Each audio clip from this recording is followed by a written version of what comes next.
Differential diagnosis and renal failure. The following are some of the diseases that may be mistaken with renal failure based on the similar symptoms that they can exhibit. In diabetic nephropathy, there's usually a history of poorly controlled diabetes for 5 to 10 years, and it often coexists with diabetic retinopathy. The hemoglobin A1C is usually higher than 7%, and the kidney ultrasound will typically show atrophic small kidneys only in late stages of the disease once substantial renal injury has occurred. In hypertensive nephrosclerosis, there's history of poorly controlled hypertension for many years. And the kidney ultrasound will show small atrophic kidneys as well.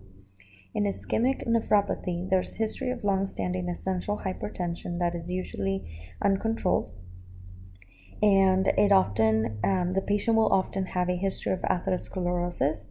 There's also history of tobacco abuse and hyperlipidemia. The kidney ultrasound will reveal asymmetric kidney size of higher than 2.5 centimeters.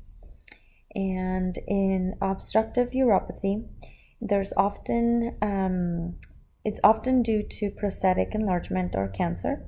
Typical symptoms include urinary frequency, hesitancy, inability to empty the bladder completely, and a decrease in urinary stream. UTIs are common, and the rectal exam will reveal prostatic enlargement or nodules.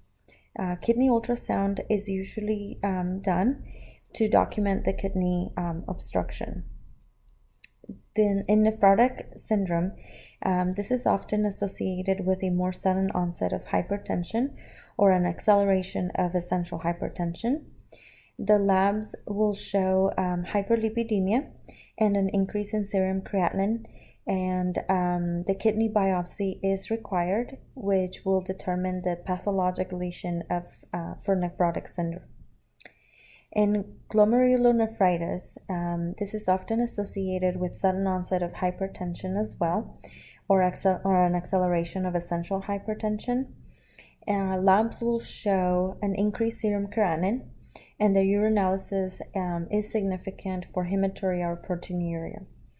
Kidney biopsy is also required, and this will confirm the pathologic lesion of the glomerulonephritis.